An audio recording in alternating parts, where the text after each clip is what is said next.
वंदे पुरुषोत्तमम। हम लोग कहते हैं 84 लाख जन्म पार करके ये मनुष्य जन्म हमें मिलता है। ये मनुष्य तनु हमें मिलते हैं और ये मनुष्य तनु पाकर हम आनंदित होते हैं, सुखी होते हैं और जीवन में परम सौभाग्य प्राप्त होता है कि इस देश से परम सत्य एवं उस सत्य के जो मूर्त प्रतीक हैं, जो नर तनु धारण करके पुरुष में उत्तम पुरुषोत्तम के रूप में धरा पे आते हैं और उनको ग्रहण करके हम परम सत्य के परमेश्वर या परम उस तत्व को जान पाते हैं और वो दया करके हम सबको वो राह दिखाते हैं। आज हमारे ठाकुर जी से एक प्रश्न पूछा और वो प्रश्न साधारणता हम लोगों के जेहन में भी आते हैं। कहते हैं ये संपूर्ण जगत ही विभु है, प्रभु की विभूति है। ये प्रभु की आभूषण है ये संपूर्ण जगत में, और वो विभु है और प्रत्येक जो सृष्टि है प्रत्येक कण कण में वो प्रभु है और प्रभु ही वो कण कण है। जब संपूर्ण सृष्टि जगत में प्रभुमय है, प्रभु है और एक प्रभुमय जगत है, तो जब प्रभुमय जगत है तो वो जो चाहेगा वो हो सकता है। प्रश्न यहाँ पे है, क्या एक पौधा वो मनुष्य के रूप में अपने अगले जन्म में वो मनुष्य रूप में परिवर्तित हो सकता है, उनमें विवर्तन आ सकता है, यानी कि उनका एवोल्यूशन होकर वही पौधा मनुष्य में रूपांतरित हो सकता है। उनका परिवर्तित जीवन है वो जीवन मनुष्य का मिल सकता है। क्या कह रहे हैं परम दयाल श्री ठाकुर। अब एक चीज़ देखिए, जब हम लोग जानते हैं घट घट में वो प्रभु हैं और वो घट घट वासी हैं, और इसे बोलते हैं यत्र जीव तत्र शिव, जहाँ जीव है वहीं शिव है, अर्थात वही आनंद है, वही परम सत्ता है, वही परमात्मा हर जगह है, सभी में है। और वो परम आत्मा के बिना किसी भी चीज़ का अस्तित्व में आना संभव नहीं है। हालांकि वो जो परमात्मा है, परम सत्य है, वो अनंत है, वो असीम है, वो अचल है, वो अज्ञ है, सब कुछ हम कहते हैं सब कुछ है, लेकिन उनके बिना किसी भी चीज़ का कल्पना हम नहीं कर सकते हैं। तो ये जब ये संपूर्ण जगत में प्रभु के रूप में उनकी विभु हैं और वो सब जगह जगत में पूरी तरह से जगत में घिरा हुआ है, तो आज जो प्रश्न है, क्या एक पौधा उस मनुष्य का तनु पा सकते हैं। परम दयाल श्री ठाकुर जी कहते हैं उनके अंदर भी सत्ता है, उनके अंदर भी आत्मा है, और इसकी सापेक्ष में प्रूव करने के लिए मैं ये एक उदाहरण के साथ एक एक्सपेरिमेंट को भी आज यहाँ बताना चाहूँगा।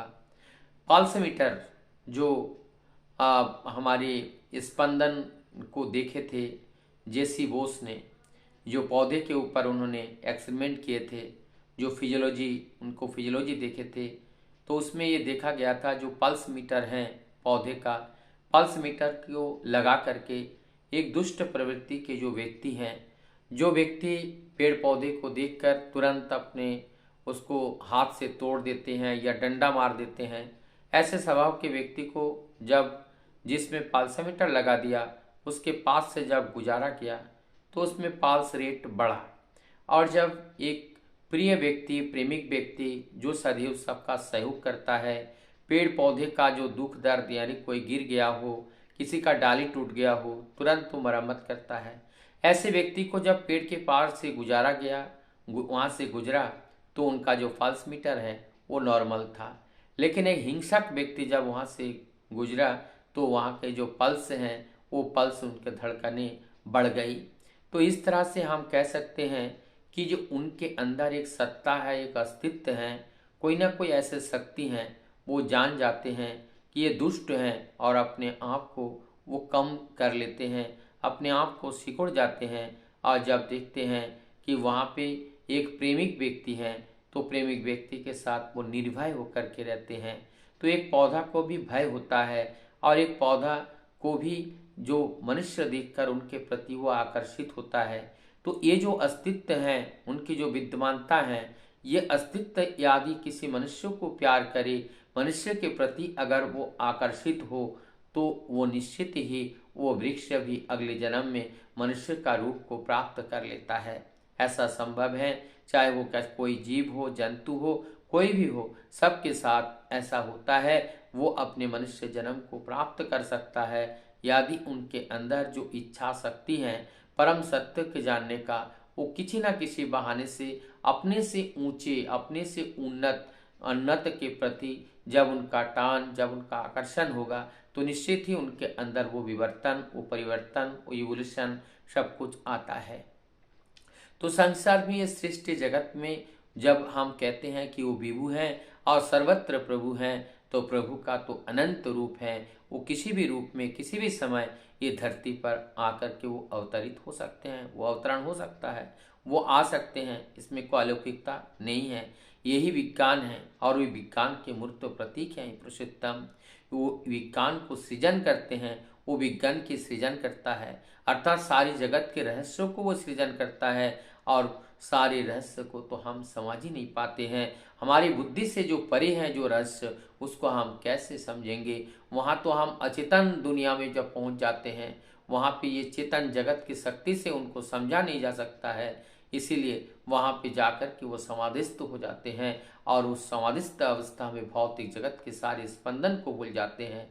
वो एक अलग जगत में पहुँच जाते हैं। वहाँ आनंद है, आनंद है। वहाँ ना दुख है, ना कष्ट है, ना अभाव है, ना आभास है। ये से हमारी भौतिक शरीर का कोई आभास नहीं रहते हैं। उस अवचेतन, वो चेतन, वो अवचेतन देह में, अवचेतन अवस्था में जब प्रवेश कर जाते हैं, वहाँ पे इस तरीके का अवस्था होता है। तो इसका मतलब चाहे एक पेड़ हो, चाहे एक पौधा हो, चाहे पक्षी हो, चाहे कोई भी कीट पतंग कुछ भी हो, सब एक विवर्तन के आधार पर वो अपने मनुष्य तनु को प्राप्त कर सकता है। एकमात्र जरूरत है कि परम पिता की इच्छा क्या है। उनकी इच्छा के भिन्न कोई भी कार्य संभव नहीं होता है। उनका इच्छा अगर है तो एक गंदे में पड़े हुए जो कीड़े हैं, उस कीड़े में भी विवर्तित होकर के श्रेष्ठतम प्राणी मनुष्य के रूप को वो पा सकते हैं। तो आज का ये रहस्यात्मक एक प्रश्न था और एक बहुत ही कौतूहलपूर्ण एक प्रश्न था, जो हम लोगों के जीवन में बीच बीच में जो अनुरागी है, जो लगातार खोज में रहता है, जानने की इच्छुक होती हैं कि हम कहाँ से आए, पौधा कहाँ से आए, पौधा कहाँ जाएंगे, चींटी कहाँ से आए, चींटी का गंतव्य क्या है, उनका क्या उद्देश्य है। ऐसे बहुत सारे प्रश्न हमारे जीवन में आते हैं। और लेकिन जब प्रभु की उस शरण में हम लोग जाते हैं, उस परम सत्य की जानने की कोशिश करते हैं, तो हमें यही प्राप्त होता है, हर कण प्रभु है। इसलिए हर कण में परिवर्तन होना, विवर्तन होना संभव है। प्रभु की इच्छा से ही जो प्रभु चाहते हैं वो निर्माण कर सकते हैं, वो निर्माण करता है, वो साक्षात वो सृष्टि करता है, वो सृष्टा है और वो सब कुछ है हमारे जीवन के। हम तो केवल एक निमित्त मात्र एक प्राणी है, एक पानी का बूंदा की तरह है, एक पानी की लहर की तरह है। हमारा कोई अस्तित्व नहीं है। हम तो धुएं का कण हैं। आग नहीं होती तो धुएं नहीं होते। तो हमारा कोई अस्तित्व नहीं है। हम केवल उन्होंने हमारे अस्तित्व को बना के रखे हैं। जब तक उनकी दया होगी तब तक हमारी विद्यमानता होगी। जब उनकी इच्छा हट जाएगी तो हमारी विद्यमानता भी समाप्त हो जाएगी। वंदे पुरुष।